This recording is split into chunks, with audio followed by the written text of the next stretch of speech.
Hello students, welcome back to our channel.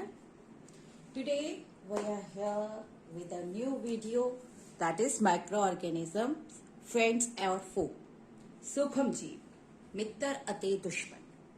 Today I will discuss the topic in trilingual.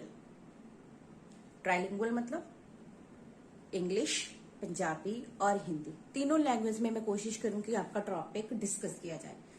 बेटा पहली बात, आज की जो वीडियो है वो स्पेशली आपके जो जुलाई के एग्जाम्स हैं, जुलाई दे विच आने वाले पेपर ने उनके लिए मैंने बनाई है। आपकी बेसिकली इन वीडियोस को अब मैंने नाम दिया है रिवीजन ट्रक।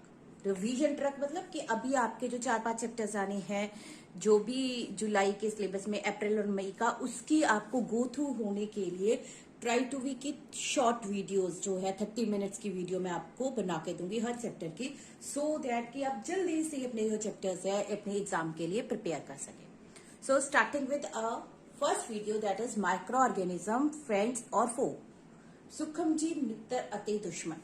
हमारे जो सूक्ष्म जीव है किस तरह साडे दोस्त अते मित्र दोनों ने यदि आप गल करांगे।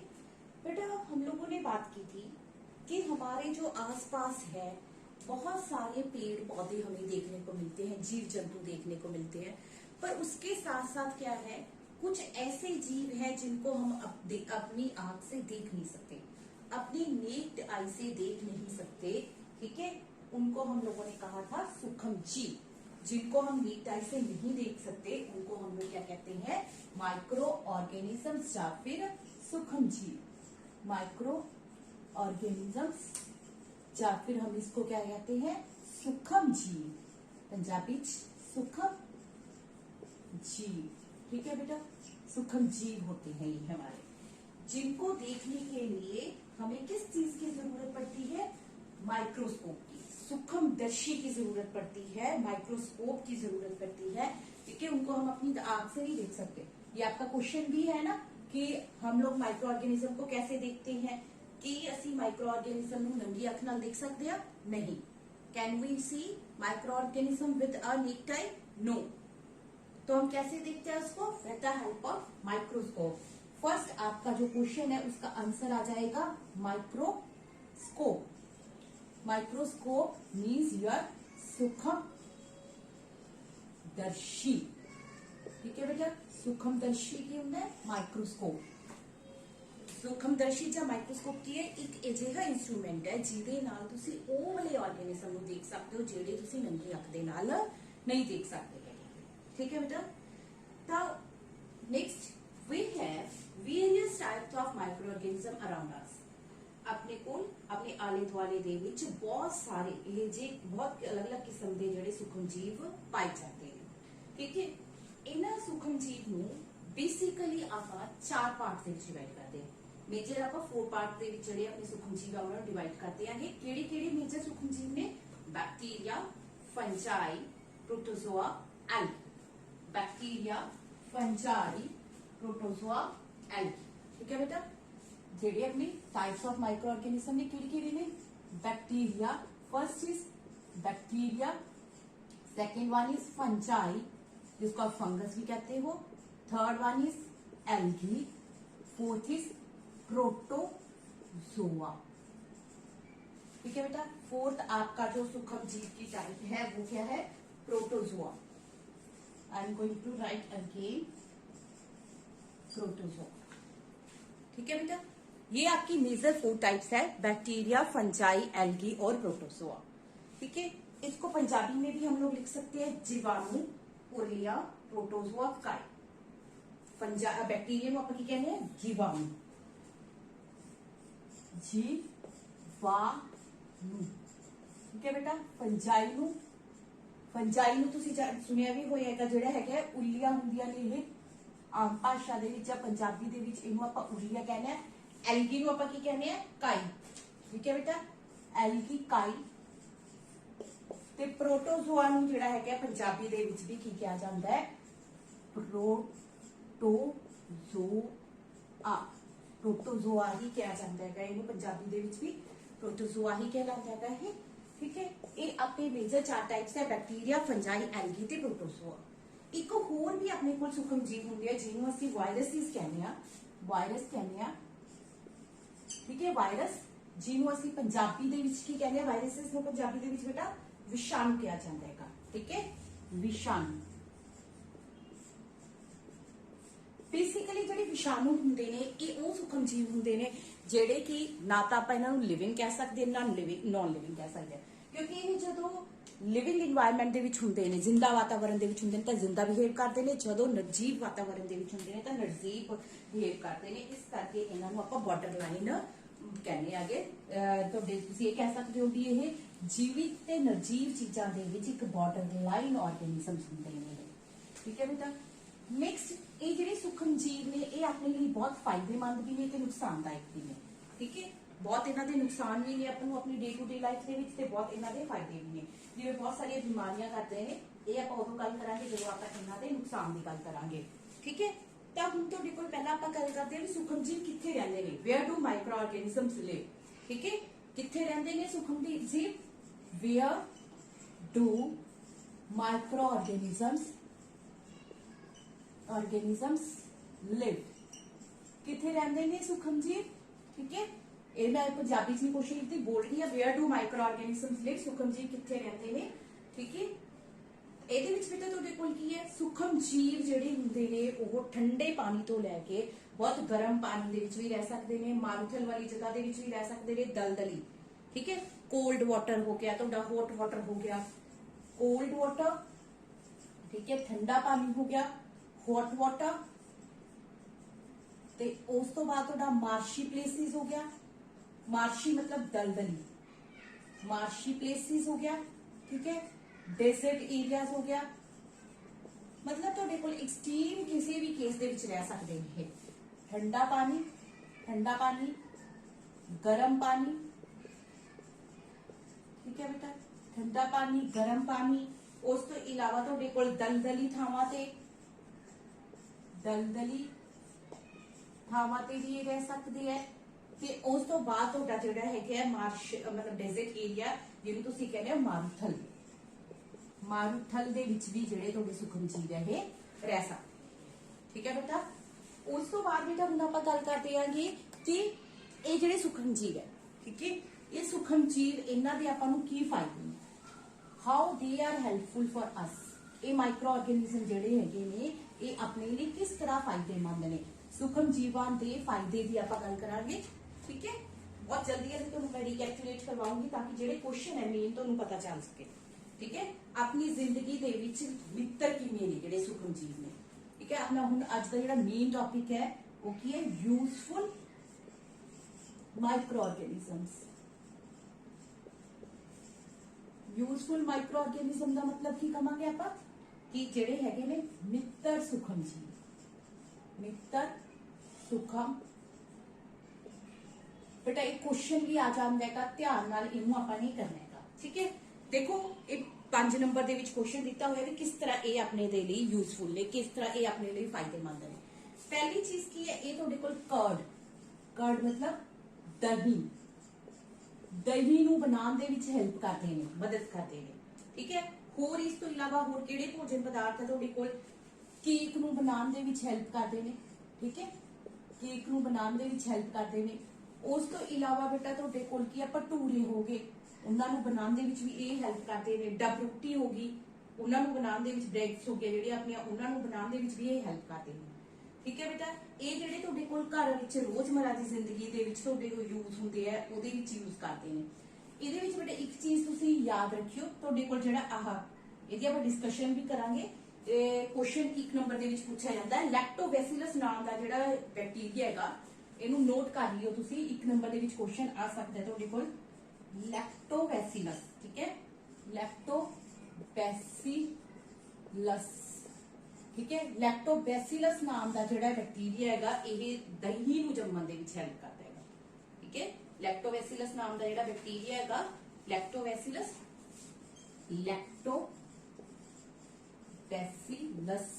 ਇਹ ਲੈਕਟੋਬੈਸਿਲਸ ਨਾਮ ਦਾ ਜਿਹੜਾ ਬੈਕਟੀਰੀਆ ਹੈਗਾ ਇਹ ਕਰਡ ਫਾਰਮੇਸ਼ਨ ਦੇ ਵਿੱਚ ਹੈਲਪ ਕਰਦਾ ਹੈਗਾ। ਇਹ ਤੁਹਾਡਾ ਰੋਜ਼ਮर्रा ਦੀ ਜ਼ਿੰਦਗੀ ਦੇ ਯੂਜ਼ ਹੋ ਗਏ। ਉਸ ਤੋਂ ਇਲਾਵਾ ਆਪਾਂ ਹੁਣ ਯੂਜ਼ ਗੱਲ ਕਰਦੇ ਆ ਵੀ ਕਮਰਸ਼ੀਅਲ ਯੂਜ਼ ਕੀ ਹੈ। ਕਮਰਸ਼ੀਅਲੀ ਕਿਵੇਂ ਆਪਾਂ ਇਹਨਾਂ ਨੂੰ ਯੂਜ਼ ਕਰਦੇ ਆਂਗੇ। ਕਮਰਸ਼ੀਅਲੀ ਮਤਲਬ ਇੰਡਸਟਰੀ ਦੇ ਵਿੱਚ, ਫੈਕਟਰੀ ਦੇ ਵਿੱਚ ਆਪਾਂ ਇਹਨਾਂ ਨੂੰ ਕਿਵੇਂ ਦੀ ਵਰਤੋਂ ਕਰਦੇ ਆਂਗੇ, ਇਹ ਵੀ ਆਪਾਂ ਨਿਕਾਲ ਕਰਾਂਗੇ। ਠੀਕ ਹੈ ਬੇਟਾ, ਵਪਾਰਕ ਤੌਰ ਤੇ ਬੈਕਟੀਰੀਆ ਦੇ ਕੀ ਯੂਜ਼ ਹੈ। ਠੀਕ ਹੈ, ਹੁਣ ਜਿਹੜਾ ਹੈਗਾ ਪਹਿਲਾਂ ਆਪਾਂ ਘਰਾਂ ਦੇ ਵਿੱਚ ਕਿਵੇਂ ਯੂਜ਼ ਕੀਤਾ ਉਹਦੀ ਗੱਲ ਕੀਤੀ, ਹੁਣ ਆਪਾਂ ਯੂਜ਼ ਕਰਦੇ ਆਂਗੇ ਕਿਸ ਤਰ੍ਹਾਂ ਇਹ ਜਿਹੜਾ ਹੈਗਾ ਵਪਾਰਕ ਜਾਂ ਤੁਹਾਡੇ ਇੰਡਸਟਰੀਅਲ ਬੈਨੀਫਿਟ ਕੀ ਨੇ। ਠੀਕ ਹੈ, ਵਪਾਰਕ ਲਾਭ ਕੀ ਨੇ, ਵਪਾਰਕ ਲਾਭ ਜਾਂ ਇਹਨੂੰ ਆਪਾਂ ਇੰਡਸਟਰੀਅਲ ਬੈਨੀਫਿਟਸ ਵੀ ਕਹਿ ਸਕਦੇ ਆਂਗੇ। Industrial benefits. ਠੀਕ ਹੈ, ਬੈਨੀਫਿਟਸ। ਠੀਕ ਹੈ ਬੇਟਾ, ਇੰਡਸਟਰੀਅਲੀ ਤੁਸੀਂ ਕੀ ਕਰ ਸਕਦੇ ਹੋ ਬੇਟਾ, ਇਹ ਇੰਡਸਟਰੀਅਲੀ ਕਿਵੇਂ ਦੇ ਯੂਜ਼ ਹੈ ਕਿ ਇਹ ਤੁਹਾਡੀ ਜਿਹੜੀ ਅਲਕੋਹਲ ਹੈ, ਅਲਕੋਹਲ ਕੀ ਹੁੰਦੀ ਹੈ, ਸ਼ਰਾਬ। ਠੀਕ ਹੈ, ਅਲਕੋਹਲ ਜਿਹੜੀ ਹੁੰਦੀ ਹੈ ਉਹਨੂੰ ਬਣਾਉਣ ਦੇ ਵਿੱਚ ਤੁਸੀਂ ਇਹਦੀ ਵਰਤੋਂ ਕਰਦੇ ਹੋ। ਠੀਕ ਹੈ, ਸ਼ਰਾਬ ਬਣਾਉਣ ਦੇ ਵਿੱਚ ਇਹ ਸਹਾਇਤਾ ਕਰਦਾ ਹੈਗਾ। ਅਲਕੋਹਲ ਕਹਿ ਲਓ, ਇਹਨੂੰ ਸ਼ਰਾਬ ਕਹਿ ਲਓ, ਪੰਜਾਬੀ ਦੇ ਵਿੱਚ ਤਾਂ ਸਿੱਧਾ ਜਾ ਸ਼ਰਾਬ ਵੀ ਕਹਿ ਸਕਦੇ ਹੋ। ਠੀਕ ਹੈ, ਸ਼ਰਾਬ ਬਣਾਉਣ ਦੇ ਵਿੱਚ ਸਹਾਇਤਾ ਕਰਦੇ ਨੇ। ਉਸ ਤੋਂ ਇਲਾਵਾ ਐਸੀਟਿਕ ਐਸਿਡ ਕੀ ਹੁੰਦਾ ਬੇਟਾ, ਐਸਿਟਿਕ ਐਸਿਡ ਜਿਹਦਾ ਸਿਰਕਾ ਬਣਦਾ ਹੈਗਾ। ਠੀਕ ਹੈ, ਐਸਿਟਿਕ ਐਸਿਡ ਦਾ ਕੀ ਬਣਦਾ ਹੈ, ਸਿਰਕਾ ਬਣਦਾ ਹੈਗਾ। ਐਸਿਟਿਕ ਐਸਿਡ ਬਣਾਉਣ ਦੇ ਵਿੱਚ ਇਹਦੀ ਵਰਤੋਂ ਕੀਤੀ ਜਾਂਦੀ ਹੈ। ਐਸਿਟਿਕ ਐਸਿਡ ਬਣਾਉਣ ਦੇ ਵਿੱਚ ਇਹਦੀ ਜਿਹੜੀ ਹੈਗੀ ਹੈ ਯੂਜ਼ ਕੀਤਾ ਜਾਂਦਾ ਹੈਗਾ।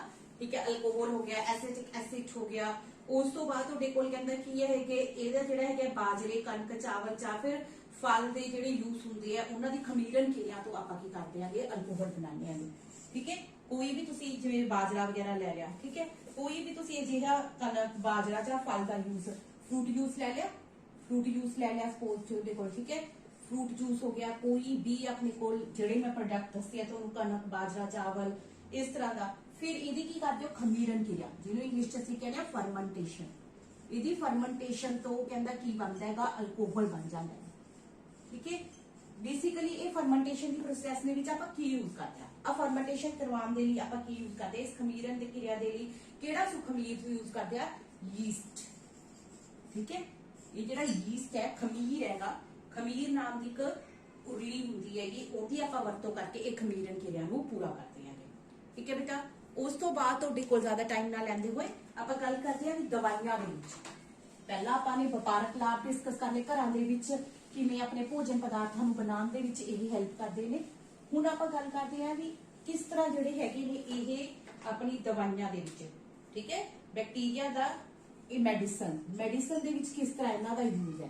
ਠੀਕ ਹੈ, ਮੈਡੀਸਿਨਸ ਦੇ ਵਿੱਚ ਕਿਸ ਤਰ੍ਹਾਂ ਇਹਨਾਂ ਦੀ ਵਰਤੋਂ ਕੀਤੀ ਜਾਂਦੀ ਹੈ, ਆਪਾਂ ਇਹਦੀ ਗੱਲ ਕਰਦੇ ਆਂਗੇ। ਦਵਾਈਆਂ ਦੇ ਵਿੱਚ, ਦਵਾਈਆਂ ਮੈਡੀਸਿਨਸ ਦੇ ਵਿੱਚ ਇਹਦੀ ਕਿਵੇਂ ਵਰਤੋਂ ਕੀਤੀ ਜਾਂਦੀ ਹੈ, ਆਪਾਂ ਉਹਦੀ ਗੱਲ ਕਰਦੇ ਆਂਗੇ। How we use the micro organism specifically bacteria and medicine, कैसे हम बैक्टीरिया को यूज करते हैं दवाइयां बनाने के लिए। बेटा आपको पता है कि आपके पास क्या होती है, कुछ एक एंटीबायोटिक्स होती हैं जिसको हम लोग प्रतिजैविक दवाइयां कहते हैं। ठीक है, एंटीबायोटिक्स को क्या कहा जाता है, प्रतिजैविक दवाइयां। प्रतिजैविक दवाइयां क्या होता है, ये बेसिकली क्या करते हैं, एंटीबायोटिक्स क्या होती है कि ये इस तरह की मेडिसिन होती है जो बेसिकली सूक्ष्म जीव माइक्रो ऑर्गेनिज्म से प्रिपेयर की जाती है, माइक्रो ऑर्गेनिज्म से तैयार की जाती है। ये जब हम इनकी कंजप्शन करते हैं, इसको लेते हैं, तो ये हमारी बॉडी में जाके क्या करती है, उन माइक्रो ऑर्गेनिज्म को या तो खत्म कर देती है या फिर उनकी ग्रोथ, उनकी प्रोग्रेस को रोक देती है, उनकी वृद्धि को रोक देती है, जिसकी वजह से हमें उस बीमारी से राहत मिलती है, हम लोग उस बीमारी से बच जाते हैं। ठीक है बेटा, इस तरह से कहते हैं ये जो हमारी एंटीबायोटिक्स होती है ये हमें हेल्प करती है। ठीक है, एंटीबायोटिक्स कैसे हेल्प करती है, एंटीबायोटिक्स बेसिकली क्या बनाने में, मेडिसिन में हम लोग क्या यूज करते हैं, एंटीबायोटिक्स को हम लोग क्या कहते हैं, प्रतिजैविक दवाइयां। ठीक है, प्रतिजैविक बेसिकली ये क्या करती है, हमारी बॉडी के अंदर जाके या तो सूक्ष्म जीव जो है उनकी वृद्धि को रोक देती है। इनका स्रोत क्या है, ये बनती किससे है, माइक्रो ऑर्गेनिज्म से, सूक्ष्म जीवों से हम इसको तैयार करते हैं, सूक्ष्म जीवों से इसको बनाया जाता है, माइक्रो ऑर्गेनिज्म से इसको बनाया जाता है। जब हम इसको लेते हैं तो ये हमारी बॉडी में जाकर या तो माइक्रो ऑर्गेनिज्म की जो ग्रोथ है उसको रोक देती है या फिर उनको खत्म कर देती है, उसका लाइफ साइकिल खत्म कर देती है, जिसकी वजह से हम बीमारी से बच जाते हैं। ठीक है बेटा, एक कम से कम जो एक दो है आप लोगों ने नाम याद करना है इसके। जैसे कि आपके पास क्या है, स्ट्रेप्टोमाइसिन, एक नाम तो कम से कम याद करना है, स्ट्रेप्टोमाइसिन, ठीक है। अरिथ्रोमाइसिन, एंड स्ट्रेप्टोमाइसिन, टेट्रासाइक्लिन, स्ट्रेप्टोमाइसिन, अरिथ्रोमाइसिन, ठीक है। आपकी बुक में दिए हुए हैं। एक बार मैं पंजाबी मीडियम के बच्चों को ज्यादा मुश्किल लगता है तो एक बार मैं लिख भी देती हूँ बेटा, वहां पे दूसरी साइड पे लिखती हूँ मैं आपके लिए, जो स्ट्रेप्टोमाइसिन, ठीक है बेटा। स्ट्रेप्टोमाइसिन जो है हम लोग यूज करते हैं। स्ट्रेप्टोमाइसिन कौन सी है, यहाँ पे प्रतिजैविक दवाई हम लोग जो बात करते हैं, सबसे पहले है स्ट्रेप्टोमाइसिन। एक नाम तो कम से कम सारे बच्चों ने याद करना है, स्ट्रेप्टोमाइसिन,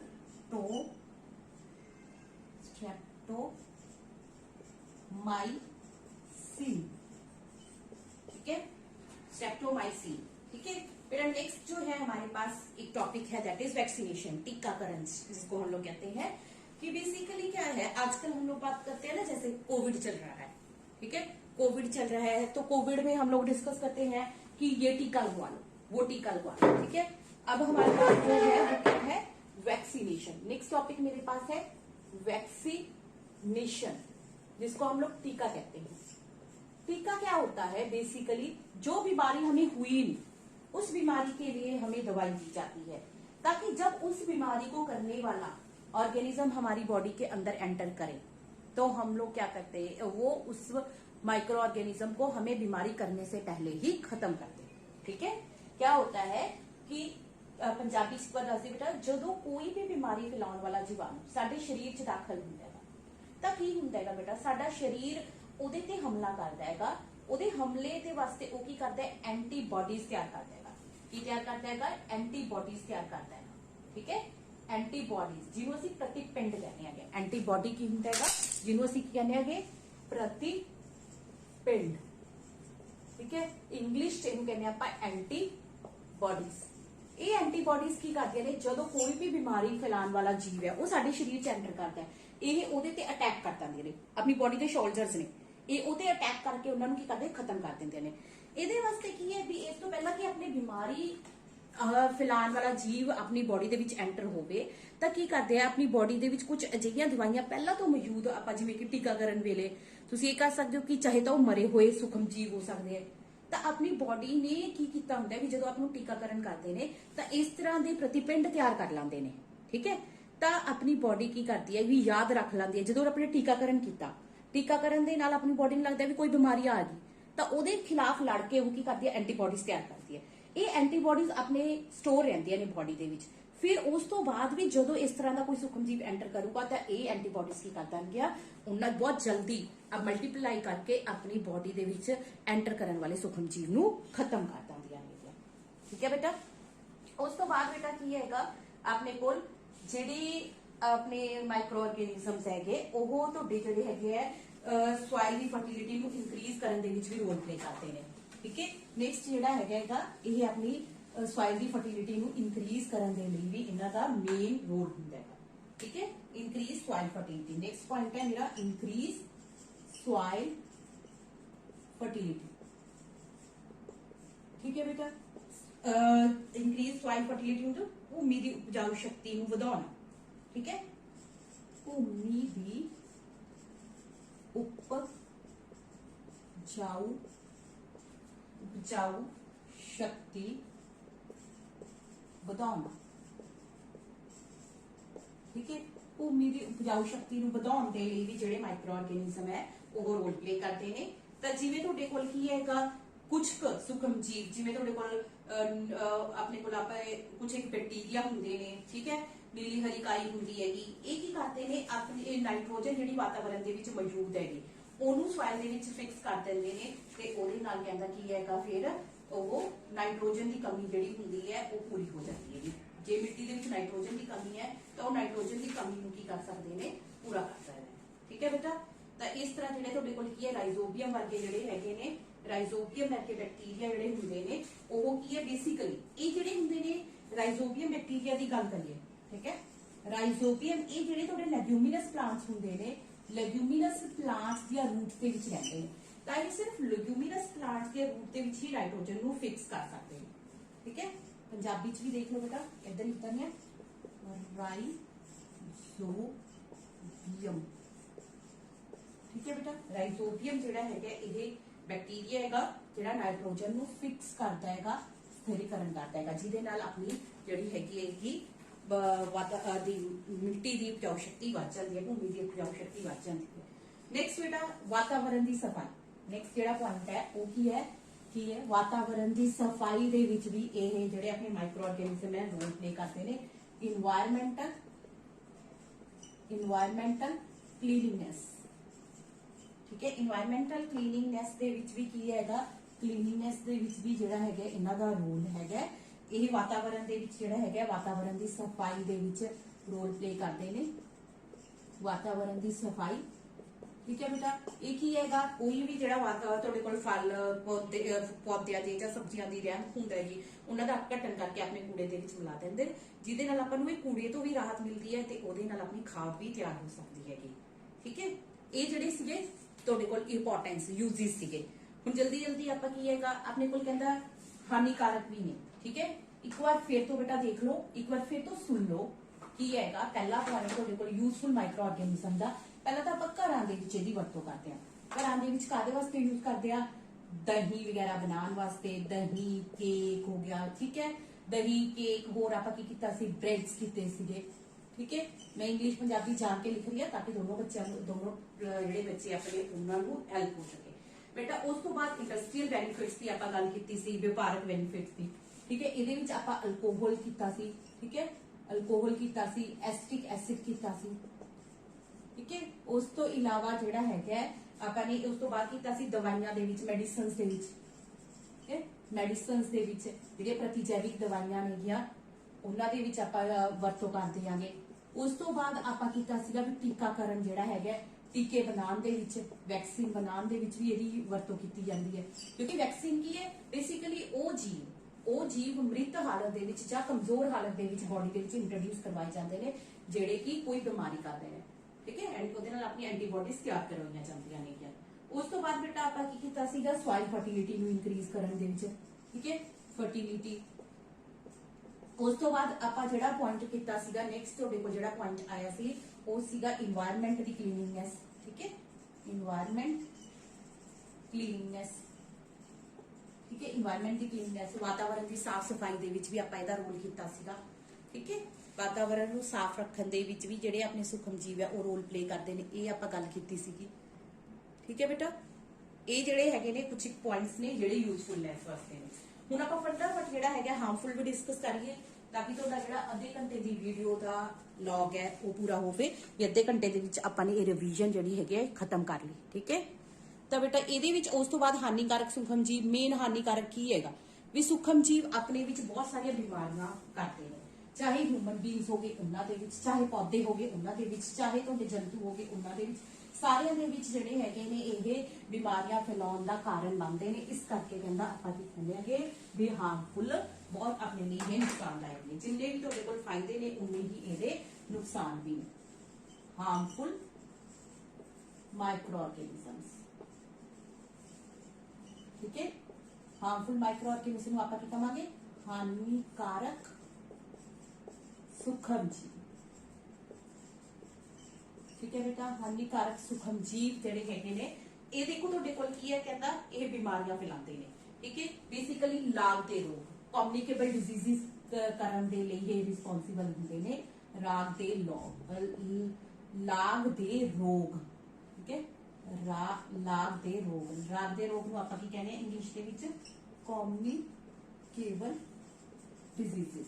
ਬੇਟਾ ਕਮਿਊਨੀਕੇਬਲ ਡਿਜ਼ੀਜ਼ਸ ਕੀ ਹੁੰਦੀਆਂ ਨੇ, ਕਮਿਊਨੀਕੇਬਲ ਡਿਜ਼ੀਜ਼ਸ ਉਹ ਡਿਜ਼ੀਜ਼ਸ ਹੁੰਦੀਆਂ ਨੇ ਜਿਹੜੀਆਂ ਕਿ ਇੱਕ ਹੈਲਦੀ ਸਵਸਥ ਜਾਂ ਤੁਸੀਂ ਇਹ ਕਹਿ ਸਕਦੇ ਹੋ ਵੀ ਤੰਦਰੁਸਤ ਵਿਅਕਤੀ ਤੋਂ ਇਹ ਲਾਗ ਦੇ ਰੋਗ ਜਾਂ ਕਮਿਊਨੀਕੇਬਲ ਡਿਜ਼ੀਜ਼ਸ ਉਹ ਵਾਲੀਆਂ ਬਿਮਾਰੀਆਂ ਹੁੰਦੀਆਂ ਨੇ ਜਿਹੜੇ ਕਿ ਇੱਕ ਬਿਮਾਰ ਵਿਅਕਤੀ ਤੋਂ ਤੰਦਰੁਸਤ ਵਿਅਕਤੀ ਤੱਕ ਫੈਲ ਸਕਦੀਆਂ ਨੇ। ਜਾਂ ਉਹ ਕਿਸੇ ਵੀ ਕਾਰਨ ਕਰਕੇ ਹੋ ਸਕਦੇ ਨੇ, ਵੀ ਹਵਾ, ਪਾਣੀ, ਭੋਜਨ ਜਾਂ ਸੰਪਰਕ ਦੇ ਨਾਲ। ਠੀਕ ਹੈ, हेयर, वाटर, फूड ਜਾਂ ਫਿਰ ਕੀ ਹੈ ਕਿਸੇ ਵੀ ਕਾइंड ਦਾ ਜੋ ਫਿਜ਼ੀਕਲ ਕੰਟੈਕਟ ਹੈ ਉਹਦੇ ਨਾਲ ਇਹ ਬਿਮਾਰੀਆਂ ਹੋ ਸਕਦੀਆਂ ਨੇ। ਠੀਕ ਹੈ, ਹੁਣ ਕਈ ਵਾਰ ਕੀ ਹੈ ਕੁਝ ਬਿਮਾਰੀਆਂ ਜਿਹੜੀਆਂ ਹੈਗੀਆਂ ਨੇ ਵੈਕਟਰਸ ਦੀ ਸਹਾਇਤਾ ਦੇ ਨਾਲ ਫੈਲਦੀਆਂ ਨੇ। ਵੈਕਟਰ ਵੈਕਟਰ ਕੀ ਹੈਗਾ? ਵਾਹਕ। ਵੈਕਟਰ ਜਾਂ ਵਾਹਕ ਕੀ ਹੁੰਦਾ ਬੇਟਾ? ਵਾਹਕ ਕੀ ਕਰਦਾ ਹੈ? ਜਿਹੜੇ ਕਿ ਰੋਗ ਫੈਲਾਉਣ ਵਾਲੇ ਸੂਖਮ ਜੀਵ ਹੈ ਉਹਨਾਂ ਨੂੰ ਇੱਕ ਜਗ੍ਹਾ ਤੋਂ ਦੂਜੀ ਜਗ੍ਹਾ ਤੱਕ ਲੈ ਕੇ ਜਾਂਦਾ, ਉਹਨਾਂ ਨੂੰ ਆਪਾਂ ਕੀ ਕਹਿੰਦੇ ਆ ਕਿ ਵੈਕਟਰਸ ਕਹਿੰਦੇ ਆ। ਜਿਵੇਂ ਕਿ ਮੱਛਰ, ਮੋਸਕੀਟੋ ਜਿਹੜੇ ਹੁੰਦੇ ਉਹ ਵੈਕਟਰ ਦਾ ਕੰਮ ਕਰਦੇ ਨੇ, ਮੱਖੀਆਂ ਜਿਹੜੀਆਂ ਹੁੰਦੀਆਂ ਨੇ ਉਹ ਵੈਕਟਰ ਦਾ ਕੰਮ ਕਰਦੀਆਂ ਨੇ ਗਿਆ। ਹੁਣ ਜਿਹੜਾ ਤੁਹਾਡਾ ਮਾਦਾ ਐਨਾਫਲੀਜ਼ ਹੈਗਾ, ਠੀਕ ਹੈ, ਫੀਮੇਲ ਐਨਾਫਲੀਜ਼ ਮੋਸਕੀਟੋ ਹੈਗਾ, ਉਹ ਬੇਸਿਕਲੀ ਕੀ ਹੈਗਾ? ਮਾਦਾ ਐਨਾਫਲੀਜ਼। ਮਾਦਾ ਐਨਾਫਲੀਜ਼ ਜਿਹੜਾ ਹੈਗਾ, ਮਾਦਾ ਐਨਾਫਲੀਜ਼ ਮੱਛਰ ਜਿਹੜਾ ਹੈਗਾ, ਬੇਸਿਕਲੀ ਬੇਟਾ ਇਹ ਕੀ ਹੈਗਾ? ਮਲੇਰੀਆ ਫੈਲਾਉਂਦਾ ਹੈਗਾ, ਕਰਦਾ ਨਹੀਂ ਹੈਗਾ। ਉਹ ਜਿਹੜਾ ਕਰਨ ਦਾ ਕੰਮ ਆ ਉਹ ਇੱਕ ਪ੍ਰੋਟੋਜ਼ੋਆ ਦਾ ਹੈਗਾ, ਪ੍ਰੋਟੋਜ਼ੋਆ ਕਰਦਾ ਹੈਗਾ, ਠੀਕ ਹੈ। ਪਲਾਜ਼ਮੋਡੀਅਮ ਨਾਮ ਦਾ ਪ੍ਰੋਟੋਜ਼ੋਆ ਹੈ, ਉਹ ਮਲੇਰੀਆ ਕਰਦਾ ਹੈਗਾ। ਮਾਦਾ ਐਨਾਫਲੀਜ਼ ਮੋਸਕੀਟੋ ਸਿਰਫ ਉਹਨੂੰ ਫੈਲਾਉਣ ਦਾ ਕੰਮ ਕਰਦਾ ਹੈ, ਇੱਕ ਬਿਮਾਰ ਵਿਅਕਤੀ ਤੋਂ ਹੈਲਦੀ ਵਿਅਕਤੀ ਤੱਕ ਲੈ ਕੇ ਜਾਣ ਦਾ। ਹੁਣ ਬੇਟਾ 2 ਮਿੰਟ ਦੇ ਵਿੱਚ ਕੁਝ ਬਿਮਾਰੀਆਂ ਦੇਖ ਲਈਏ ਆਪਾਂ, ਜਿਹੜੀਆਂ ਕਿ ਹੁੰਦੀਆਂ ਨੇ, ਜਿਹੜੀਆਂ ਮਤਲਬ ਇਹਨਾਂ ਸੂਖਮ ਜੀਵਾਂ ਦੇ ਨਾਲ ਹੁੰਦੀਆਂ ਨੇ। ਜਿਵੇਂ ਕਿ ਪਹਿਲੀ ਆਪਣੇ ਕੋਲ ਆ ਗਈ ਟੀਬੀ, ਟਿਊਬਰਕਲੋਸਿਸ ਜਿਹਨੂੰ ਆਪਾਂ ਕਹਿੰਦੇ ਆ ਕਿ ਪੰਜਾਬੀ ਦੇ ਵਿੱਚ ਇਹਨੂੰ ਤਾਕਤਿਕ ਵੀ ਕਿਹਾ ਜਾਂਦਾ ਹੈ, ਤਾਕਤਿਕ, ਠੀਕ ਹੈ ਬੇਟਾ। ਕੀ ਹੈਗਾ ਇਹ? ਦੇਖੋ ਟੀਬੀ, ਠੀਕ ਹੈ। ਇਹ ਤੁਹਾਡੇ ਕੋਲ ਕੀ ਹੈ? ਪੰਜਾਬੀ ਦੇ ਵਿੱਚ ਟੀਬੀ ਲਿਖਿਆ ਜਾਂਦਾ ਹੈ। ਇਹ ਜਿਹੜਾ ਹੁੰਦਾ ਟੀਬੀ, ਇਹ ਜੀਵਾਣੂ ਦੁਆਰਾ ਹੁੰਦਾ ਹੈ। ਟੀਬੀ ਕਿਹਦੇ ਦੁਆਰਾ ਹੁੰਦਾ ਹੈ? ਜੀਵਾਣੂ ਦੁਆਰਾ ਹੁੰਦਾ ਹੈ। ਹਵਾ ਦੇ ਦੁਆਰਾ ਇਹ ਫੈਲਦਾ ਹੈਗਾ, ਠੀਕ ਹੈ। ਹਵਾ ਦੇ ਦੁਆਰਾ ਇੱਕ ਜਿਹੜਾ ਹੈਗਾ ਬਿਮਾਰ ਵਿਅਕਤੀ ਜਦੋਂ ਛਿੱਕ ਮਾਰਦਾ ਹੈਗਾ, ਬੇਸਿਕਲੀ ਕਿਉਂਕਿ ਰੈਸਪੀਰੇਟਰੀ ਟਰੈਕਟ ਦੇ ਨਾਲ ਸੰਬੰਧਿਤ ਬਿਮਾਰੀ ਹੁੰਦੀ ਹੈ, ਤਾਂ ਇਹ ਕੀ ਹੈਗਾ? ਰੋਗੀ ਦੇ ਕਹਿੰਦਾ ਕੀ ਹੈਗਾ, ਇਹਦੇ ਵਿੱਚ ਜਦੋਂ ਛਿੱਕ ਮਾਰੀ ਤਾਂ ਉਹਦੇ ਜੀਵਾਣੂ ਜਿਹੜੇ ਹੈਗੇ ਨੇ ਹਵਾ ਦੇ ਵਿੱਚ ਆ ਗਏ, ਤੇ ਜਿਹੜਾ ਹੈਲਦੀ ਵਿਅਕਤੀ ਹੈ ਜਦੋਂ ਉਹ ਹਵਾ ਨੂੰ ਅੰਦਰ ਲੈ ਕੇ ਜਾਂਦਾ ਤਾਂ ਉਹਦੇ ਨਾਲ ਇਹ ਬਿਮਾਰੀ ਫੈਲਦੀ ਹੈ। ਤਾਂ ਇਹਦੇ ਵਿੱਚ ਬੇਟਾ ਕੀ ਹੈ? ਬਚਣ ਵਾਸਤੇ ਕੀ ਉਪਾਅ ਕੀਤੇ ਜਾਂਦੇ ਨੇ? ਵੀ ਜਿਹੜਾ ਬਿਮਾਰ ਵਿਅਕਤੀ ਹੈਗਾ, ਜਿਹੜਾ ਡਿਜ਼ੀਜ਼ਡ ਪਰਸਨ ਹੈ, ਉਹਨੂੰ ਅਲੱਗ ਰੱਖਣਾ ਚਾਹੀਦਾ ਹੈਗਾ, ਉਹਦੇ ਕੱਪੜੇ ਬਰਤਨ ਵਗੈਰਾ ਅਲੱਗ ਧੋਣੇ ਚਾਹੀਦੇ ਨੇ, ਤੇ ਉਹਨੂੰ ਪ੍ਰੋਪਰ ਤਰੀਕੇ ਦੇ ਨਾਲ ਵੈਕਸੀਨੇਟ ਕਰਵਾਉਣਾ ਚਾਹੀਦਾ ਹੈ। ਉਸ ਤੋਂ ਬਾਅਦ ਤੁਹਾਡੇ ਕੋਲ ਕੀ ਹੈ? ਮੀਜ਼ਲਸ ਹੈ। ਮੀਜ਼ਲਸ ਜਿਹੜੀ ਹੁੰਦੀ ਨੇ ਉਹ ਤੁਹਾਡੇ ਕੋਲ ਕੀ ਹੈਗਾ? ਵਿਸ਼ਾਣੂ ਦੇ ਨਾਲ ਹੁੰਦਾ ਹੈਗਾ, ਵਾਇਰਸਿਸ ਦੇ ਨਾਲ ਹੁੰਦਾ ਹੈ, ਹਵਾ ਦੇ ਨਾਲ ਹੀ ਆਪਣੇ ਸਰੀਰ ਦੇ ਵਿੱਚ ਦਾਖਲ ਹੁੰਦਾ ਹੈਗਾ ਉਹ।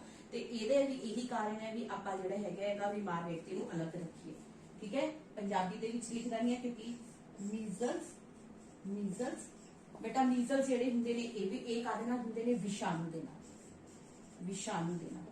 ਵਿਸ਼ਾਣੂ ਨੂੰ ਆਪਾਂ ਇੰਗਲਿਸ਼ ਕੀ ਕਹਿੰਦੇ ਆ?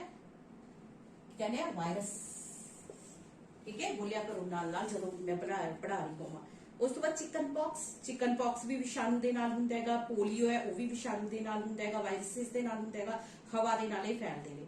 ਉਸ ਤੋਂ ਬਾਅਦ ਬੇਟਾ ਤੁਹਾਡੇ ਕੋਲ ਕੀ ਆ ਜਾਂਦਾ ਹੈ? ਕਾਲਰਾ ਆ ਗਿਆ, ਹੈਜ਼ਾ ਆ ਗਿਆ, ਠੀਕ ਹੈ। ਇਹ ਜੀਵਾਣੂਆਂ ਦੇ ਨਾਲ ਹੁੰਦਾ ਹੈ, ਪਾਣੀ ਦੇ ਨਾਲ ਜਾਂ ਭੋਜਨ ਦੇ ਨਾਲ ਇਹ ਫੈਲਦਾ ਹੈਗਾ। ਹੈਪੇਟਾਈਟਸ ਏ ਆ ਗਿਆ, ਇਹ ਵੀ ਵਿਸ਼ਾਣੂ ਦੇ ਨਾਲ ਫੈਲਦਾ ਤੇ ਪਾਣੀ ਦੇ ਨਾਲ ਇਹ ਜਿਹੜਾ ਹੈਗਾ ਆਪਣੇ ਸਰੀਰ ਦੇ ਵਿੱਚ ਦਾਖਲ ਹੁੰਦਾ ਹੈ। ਬੇਸਿਕਲੀ ਇਹ ਤੋਂ ਬਚਣ ਦੇ ਲਈ ਆਪਾਂ ਨੂੰ ਉਬਲਿਆ ਹੋਇਆ ਪਾਣੀ ਪੀਣਾ ਚਾਹੀਦਾ ਤੇ ਉਚਿਤ ਟੀਕੇ ਲਗਾਉਣੇ ਚਾਹੀਦੇ ਆ। ਮਲੇਰੀਆ ਹੁਣੀ ਤੁਹਾਨੂੰ ਦੱਸ ਕੇ ਹਟੀਆਂ, ਇੱਕ ਪ੍ਰੋਟੋਜ਼ੋਆ ਹੈ, ਇਹਨੂੰ ਕਰਦਾ ਹੈਗਾ ਪੋਜ਼ਿਟਿਵ ਏਜੰਟ, ਇਹਦਾ ਪ੍ਰੋਟੋਜ਼ੋਆ ਹੈ, ਤੇ ਇਹ ਮਾਦਾ ਐਨਾਫਲੀਜ਼ ਮੱਛਰ ਦੇ ਦੁਆਰਾ ਫੈਲਾਇਆ ਜਾਂਦਾ ਹੈ। ਤਾਂ ਜਦੋਂ ਮੱਛਰਾਂ ਦਾ ਸੀਜ਼ਨ ਹੋਵੇ ਬੇਸਿਕਲੀ ਉਦੋਂ ਆਪਾਂ ਨੂੰ ਇਹ ਤੋਂ ਬਚਣਾ ਚਾਹੀਦਾ ਹੈਗਾ, ਠੀਕ ਹੈ ਬੇਟਾ। ਉਸ ਤੋਂ ਬਾਅਦ ਬੇਟਾ ਤੁਹਾਡੇ ਕੋਲ ਕੀ ਹੈਗਾ? ਪੌਦਿਆਂ ਦੇ ਵਿੱਚ ਵੀ, ਕਹਿੰਦਾ ਸਿਰਫ ਜਾਨਵਰਾਂ ਦੇ ਵਿੱਚ ਨਹੀਂ, ਪੌਦਿਆਂ ਦੇ ਵਿੱਚ ਵੀ ਆਪਾਂ ਨੂੰ ਬਹੁਤ ਸਾਰੀਆਂ ਇਸ ਤਰ੍ਹਾਂ ਦੀਆਂ ਬਿਮਾਰੀਆਂ ਦੇਖਣ ਨੂੰ ਮਿਲਦੀਆਂ ਨੇ ਜਿਹੜੀਆਂ ਕਿ ਸੂਖਮ ਜੀਵਾਂ ਦੇ ਕਾਰਨ ਹੁੰਦੀਆਂ ਨੇ ਗਿਆ, ਠੀਕ ਹੈ ਬੇਟਾ।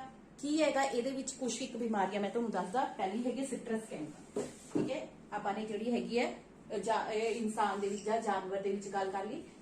ਸਿਟਰਸ ਤੁਹਾਡੇ ਕੋਲ ਜਿਹੜੀ ਹੈਗੀ ਸਿਟਰਸ ਕੈਂਕਰ,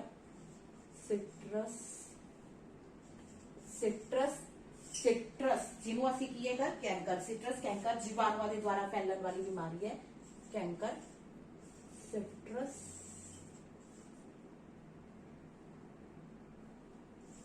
ਕੈਂਕਰ, ਠੀਕ ਹੈ ਬੇਟਾ। ਸਿਟਰਸ ਕੈਂਕਰ ਜਿਹੜੀ ਹੈਗੀ ਜੀਵਾਣੂਆਂ ਦੇ ਦੁਆਰਾ ਫੈਲਦੀ ਹੈ ਇਹ ਬਿਮਾਰੀ, ਸਿਟਰਸ ਕੈਂਕਰ। ਬੈਕਟੀਰੀਆ ਇਹਨੂੰ ਕਾਜ਼ ਕਰਦਾ ਹੈਗਾ। ਇਹ ਕਿਹਦੀ ਬਿਮਾਰੀ ਹੈ? ਬੈਕਟੀਰੀਆ ਜਾਂ ਜੀਵਾਣੂ ਤੁਸੀਂ ਇਹਨੂੰ ਕਹਿ ਸਕਦੇ ਹੋਗੇ। ਤਾਂ ਬੇਟਾ ਇਹ ਜਿਹੜੀ ਹੈਗੀ ਹਵਾ ਦੇ ਦੁਆਰਾ ਫੈਲਾਈ ਜਾਂਦੀ ਹੈਗੀ। ਇਹ ਤੁਹਾਡੇ ਨਿੰਬੂ ਹੈ, ਨਿੰਬੂ ਦੇ ਉੱਤੇ ਤੁਹਾਨੂੰ ਜਿਹੜੇ ਦਾਣੇ ਜੇ ਦਿਖਦੇ ਹੈਗੇ ਉਹ ਸਿਟਰਸ ਕੈਂਕਰ ਨਾਮ ਦੀ ਬਿਮਾਰੀ ਹੁੰਦੀ ਹੈ। ਵੀਟ ਰਸਟ, ਕਣਕ ਦੀ ਕੁੰਗੀ, ਵੀਟ ਰਸਟ ਜਿਹਨੂੰ ਅਸੀਂ ਕੀ ਕਹਿੰਦੇ ਆ? ਕਣਕ ਦੀ ਕੁੰਗੀ। ਇਹ ਜਿਹੜੀ ਕਣਕ ਦੀ ਕੁੰਗੀ ਹੈਗੀ ਇਹ ਕਣਕ ਦੇ ਵਿੱਚ ਹੁੰਦੀ ਹੈਗੀ, ਠੀਕ ਹੈ। ਇਹ ਜਿਹੜੀ ਹੈਗੀ ਉੱਲੀ ਦੁਆਰਾ ਕੀਤੀ ਜਾਂਦੀ ਹੈ। ਉੱਲੀ ਜਿਹੜਾ ਹੈਗਾ ਇਹਦਾ ਸੂਖਮ ਜੀਵ ਹੈ ਤੇ ਇਹ ਹਵਾ ਦੇ ਦੁਆਰਾ ਜਿਹੜੀ ਹੈਗੀ ਹੈ, ਹਵਾ ਦੇ ਵਿੱਚ ਜਦੋਂ ਕਣਕ ਦੇ ਬੀਜਾਣੂ ਆ ਜਾਂਦੇ ਨੇ ਜਾਂ ਤੁਹਾਡੇ ਕੋਲ ਇਹ ਉੱਲੀ ਦੇ ਬੀਜਾਣੂ ਹੁੰਦੇ ਨੇ ਜਾਂ ਜਿਹੜੀ ਤੁਹਾਡੇ ਕੋਲ ਅਨਹੈਲਦੀ ਜੋ ਵੀ ਪਾਰਟੀਕਲਸ ਹੁੰਦੇ ਨੇ ਇਹ ਉੱਲੀ ਦੇ, ਉਹਦੇ ਨਾਲ ਕਹਿੰਦਾ ਇਹ ਆ ਜਾਂਦੇ ਆ। ਉਸ ਤੋਂ ਬਾਅਦ ਭਿੰਡੀ ਦੇ ਵਿੱਚ ਕਹਿੰਦਾ ਇੱਕ ਯੈਲੋ ਵੇਨ ਮੋਜ਼ਾਈਕ ਆਫ ਭਿੰਡੀ, ਠੀਕ ਹੈ। ਭਿੰਡੀ ਦੀ ਯੈਲੋ ਵੇਨ ਮੋਜ਼ਾਈਕ ਰੋਗ ਹੈ, ਉਹ ਵਿਸ਼ਾਣੂ ਦੇ ਦੁਆਰਾ ਹੁੰਦਾ ਹੈ ਤੇ ਕੀਟਾਂ ਦੇ ਦੁਆਰਾ ਫੈਲਦਾ ਹੈ। ਉਸ ਤੋਂ ਬਾਅਦ ਬੇਟਾ ਜਲਦੀ ਜਲਦੀ ਇੱਕ ਟੌਪਿਕ ਹੋਰ ਦੇਖ ਲਓ, ਭੋਜਨ ਦਾ ਵਸ਼ੀਲਾਪਨ। ਭੋਜਨ ਦਾ ਵਸ਼ੀਲਾਪਨ ਕੀ ਹੈਗਾ ਵੀ ਤੁਹਾਡੇ ਕੋਲ ਜਿਹੜਾ ਭੋਜਨ ਹੈ ਉਹ ਰੱਖਿਆ ਖਰਾਬ ਹੋਣ ਲੱਗ ਜਾਂਦਾ ਹੈਗਾ। ਭੋਜਨ ਜਿਹੜਾ ਹੈਗਾ ਜਦੋਂ ਥੋੜੀ ਦੇਰ ਪਿਆ ਰਵੇ ਜਾਂ ਕੁਝ ਸਮੇਂ ਪਿਆ ਰਵੇ ਤਾਂ ਉਹਦੇ ਨਾਲ ਜਿਹੜਾ ਭੋਜਨ ਹੈ ਉਹ ਖਰਾਬ ਹੋਣ ਲੱਗ ਜਾਂਦਾ ਹੈਗਾ। ਉਹਦਾ ਕੀ ਕਾਰਨ ਹੈਗਾ? ਉਹਦੇ ਵਿੱਚ ਕਹਿੰਦਾ ਸੂਖਮ ਜੀਵਾਂ ਦੀ ਜਿਹੜੀ ਗਰੋਥ ਹੈ ਉਹਦੇ ਨਾਲ ਜਿਹੜਾ ਭੋਜਨ ਹੈ ਉਹ ਖਰਾਬ ਹੋਣਾ ਸ਼ੁਰੂ ਹੋ ਜਾਂਦਾ ਹੈਗਾ, ਠੀਕ ਹੈ। ਤਾਂ ਭੋਜਨ ਦਾ ਵਸ਼ੀਲਾਪਨ, ਫੂਡ ਪੋਇਜ਼ਨਿੰਗ ਜਿਹਨੂੰ ਆਪਾਂ ਇੰਗਲਿਸ਼ ਚ ਕਹਿੰਦੇ ਆਂਗੇ, ਭੋਜਨ ਦਾ ਵਿਸ਼ੈਲਾਪਨ,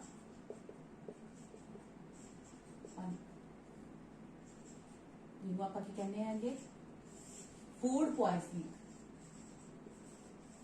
ਠੀਕ ਹੈ ਬੇਟਾ। ਇਹਨੂੰ ਆਪਾਂ ਕੀ ਕਹਿੰਦੇ ਆ ਫੂਡ ਪੋਇਜ਼ਨਿੰਗ, ਠੀਕ ਹੈ। ਬੇਸਿਕਲੀ ਜਿਹੜਾ ਹੈਗਾ ਫੂਡ ਪੋਇਜ਼ਨਿੰਗ ਕਿਉਂ ਹੁੰਦੀ ਹੈ ਵੀ ਕਈ ਵਾਰ ਆਪਾਂ ਜਿਹੜਾ ਹੈਗਾ ਆਪਣੇ ਭੋਜਨ ਦੇ ਵਿੱਚ ਕੋਈ ਸੂਖਮ ਜੀਵਾਂ ਦੀ ਵ੍ਰਿੱਧੀ ਹੋ ਜਾਂਦੀ ਹੈ। ਜਦੋਂ ਸੂਖਮ ਜੀਵ ਉਹ ਭੋਜਨ ਨੂੰ ਖਰਾਬ ਕਰ ਦਿੰਦੇ ਨੇ ਤਾਂ ਸੂਖਮ ਜੀਵ ਕੀ ਕਰਦੇ ਨੇ, ਆਪਣਾ ਭੋਜਨ ਖਾਣ ਲਾਇਕ ਨਹੀਂ ਰਹਿੰਦਾ ਤਾਂ ਉਹ ਜ਼ਹਿਰੀਲਾ ਹੋ ਜਾਂਦਾ ਹੈਗਾ।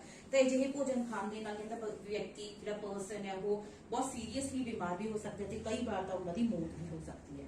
ਇਹਦੇ ਨਾਲ ਹੀ ਇੱਕ ਰਿਲੇਟ ਕਰਦਾ ਆਪਣੇ ਕੋਲ ਟੌਪਿਕ ਹੈ ਵੀ ਫਿਰ ਆਪਾਂ ਇਹਨੂੰ ਪ੍ਰੀਜ਼ਰਵ ਕਿਵੇਂ ਕਰੀਏ, ਪ੍ਰੀਜ਼ਰਵੇਸ਼ਨ ਆਫ ਫੂਡ, ਠੀਕ ਹੈ। ਜਿਹਨੂੰ ਅਸੀਂ ਕੀ ਕਹਾਂਗੇ ਭੋਜਨ ਦਾ ਸੁਰੱਖਿਆ, ਠੀਕ ਹੈ। ਭੋਜਨ ਦਾ ਸੁਰੱਖਿਆ ਵੀ ਹੁਣ ਆਪਾਂ ਨੇ ਭੋਜਨ ਨੂੰ ਜਿਹੜਾ ਹੈਗਾ ਖਰਾਬ ਹੋਣ ਤੋਂ ਬਚਾਉਣ ਦੇ ਲਈ ਆਪਾਂ ਕੀ ਕਰ ਸਕਦੇ ਹਾਂ। ਭੋਜਨ ਨੂੰ ਖਰਾਬ ਹੋਣ ਤੋਂ ਬਚਾਉਣ ਦੇ ਲਈ ਬੇਟਾ ਉਹਦੇ ਵਿੱਚ ਕੁਝ ਇੱਕ ਜਿਹੜੀਆਂ ਚੀਜ਼ਾਂ ਐਡ ਕੀਤੀਆਂ ਜਾਂਦੀਆਂ ਨੇ ਜਿਹਦੇ ਨਾਲ ਭੋਜਨ ਖਰਾਬ ਨਹੀਂ ਹੁੰਦਾ, ਜਿਨ੍ਹਾਂ ਨੂੰ ਆਪਾਂ ਕੀ ਕਹਿੰਦੇ ਆ ਪ੍ਰੀਜ਼ਰਵੇਟਿਵਸ ਕਹਿੰਦੇ ਆਗੇ। ਪ੍ਰੀਜ਼ਰਵੇਟਿਵਸ ਉਹ ਪਦਾਰਥ ਨੇ ਜਿਹੜੇ ਭੋਜਨ ਦੇ ਵਿੱਚ ਐਡ ਕੀਤੇ ਜਾਂਦੇ ਨੇ ਜਿਹਨੂੰ ਆਪਾਂ ਜਿਹੜਾ ਭੋਜਨ ਨੂੰ ਖਰਾਬ ਹੋਣ ਤੋਂ ਬਚਾਉਂਦੇ ਹੈਗੇ। ਇਹਨੂੰ ਪੰਜਾਬੀ ਚ ਆਪਾਂ ਪ੍ਰੀਰੱਖਿਅਕ ਕਹਿੰਦੇ ਆਗੇ, ਠੀਕ ਹੈ। ਇਹਦੇ ਵਿੱਚ ਦੋ ਐਗਜ਼ਾਮਪਲ ਤੁਹਾਡੇ ਕੋਲ ਆ ਜਾਂਦੇ ਨੇ, ਸੋਡੀਅਮ ਬੈਂਜ਼ੋਏਟ ਤੇ ਸੋਡੀਅਮ ਮੈਟਾਬੋਲਾਈਟ, ਠੀਕ ਹੈ। ਮੈਟਾ ਬਾਈਸਲਫੇਟ, ਸੋਡੀਅਮ ਮੈਟਾ ਬਾਈਸਲਫੇਟ ਤੇ ਸੋਡੀਅਮ ਬੈਂਜ਼ੋਏਟ ਦੋ ਜਿਹੇ ਕੈਮੀਕਲਸ ਨੇ ਜਿਹੜੇ ਤੁਹਾਡੇ ਭੋਜਨ ਨੂੰ ਖਰਾਬ ਹੋਣ ਤੋਂ ਬਚਾਉਂਦੇ ਨੇ। ਉਸ ਤੋਂ ਇਲਾਵਾ ਬੇਟਾ ਕੀ ਹੈ ਜਿਹੜਾ ਖਾਣ ਵਾਲਾ ਨਮਕ ਹੈ, ਠੀਕ ਹੈ, ਸਾਲਟ ਹੈ। ਸਾਲਟ ਜਿਹੜਾ ਹੈਗਾ ਉਹ ਵੀ ਪ੍ਰੀਜ਼ਰਵੇਟਿਵ ਦਾ ਕੰਮ ਕਰਦਾ ਹੈ, ਨਮਕ, ਠੀਕ ਹੈ। ਜਿਵੇਂ ਤੁਸੀਂ ਕੀ ਹੈ ਮੀਟ ਮੱਛੀ ਵਗੈਰਾ ਹੈ ਉਹਨਾਂ ਨੂੰ ਸਟੋਰ ਕਰਨਾ ਹੋਵੇ, ਉਹਨੂੰ ਸੁਰੱਖਿਅਤ ਰੱਖਣਾ ਹੋਵੇ ਤਾਂ ਉਹਦੇ ਉੱਤੇ ਨਮਕ ਪਾ ਦਿੱਤਾ ਜਾਂਦਾ ਹੈ। ਉਸ ਤੋਂ ਬਾਅਦ ਸ਼ੂਗਰ, ਚੀਨੀ ਜਿਹੜੀ ਹੈਗੀ ਉਹ ਵੀ ਤੁਹਾਡੇ ਭੋਜਨ ਨੂੰ ਬਚਾ ਕੇ ਰੱਖਣ ਦਾ ਕੰਮ ਕਰਦੀ ਹੈ, ਠੀਕ ਹੈ। ਜਿਵੇਂ ਕਿ ਤੁਸੀਂ ਦੇਖਿਆ ਹੋਗਾ ਬਾਜ਼ਾਰ ਦੇ ਵਿੱਚ ਜੈਲੀ ਜੈਮ ਵਗੈਰਾ ਆਉਂਦੇ ਆ, ਸਕੈਸ਼ ਵਗੈਰਾ ਆਉਂਦੇ ਆ, ਉਹ ਚ ਚੀਨੀ ਪਾਈ ਜਾਂਦੀ ਹੈ ਜਿਹਦੇ ਨਾਲ ਤੁਹਾਡਾ ਭੋਜਨ ਜਿਹੜਾ ਹੈਗਾ ਖਰਾਬ ਨਹੀਂ ਹੁੰਦਾ। ਉਸ ਤੋਂ ਬਾਅਦ ਤੁਹਾਡੇ ਕੋਲ ਆਇਲ, ਜਿਹਨੂੰ ਤੁਸੀਂ ਤੇਲ ਕਹਿ ਸਕਦੇ ਹੋ, ਸਿਰਕਾ ਹੋ ਗਿਆ, ਠੀਕ ਹੈ। ਤੇਲ ਇਹ ਵੀ ਭੋਜਨ ਨੂੰ ਬਚਾਉਣ ਦੇ ਵਿੱਚ ਹੈਲਪ ਕਰਦਾ, ਜਿਵੇਂ ਅਚਾਰ ਵਗੈਰਾ ਬਣਾਉਂਦੇ ਹੋਗੇ ਤੇਲ ਜਿਹੜਾ ਹੈਗਾ ਭੋਜਨ ਨੂੰ ਖਰਾਬ ਹੋਣ ਤੋਂ ਬਚਾਉਂਦਾ ਹੈਗਾ। ਸਿਰਕਾ, ਠੀਕ ਹੈ। ਵਿਨੇਗਰ ਜਿਹਨੂੰ ਆਪਾਂ ਕਹਿੰਦੇ ਹੈਗੇ ਸਿਰਕਾ, ਵਿਨੇਗਰ ਹੋ ਗਿਆ ਜਿਹੜਾ ਆਪਣਾ, ਉਹ ਵੀ ਆਪਣੇ ਭੋਜਨ ਨੂੰ ਖਰਾਬ ਹੋਣ ਤੋਂ ਬਚਾਉਂਦਾ ਹੈ। ਉਸ ਤੋਂ ਬਾਅਦ ਕੀ ਹੈ ਜਿਹੜਾ ਆਪਾਂ ਤਾਪ ਕਿਸੇ ਚੀਜ਼ ਨੂੰ ਜ਼ਿਆਦਾ ਉਬਾਲ ਕੇ ਜ਼ਿਆਦਾ ਗਰਮ ਕਰਕੇ ਜਾਂ ਕਿਸੇ ਚੀਜ਼ ਨੂੰ ਠੰਡਾ ਕਰਕੇ, ਠੀਕ ਹੈ, ਟੈਂਪਰੇਚਰ ਜਿਹੜਾ ਹੈਗਾ ਉਹ ਵੀ ਇੱਕ ਰੋਲ ਪਲੇ ਕਰਦਾ ਹੈ।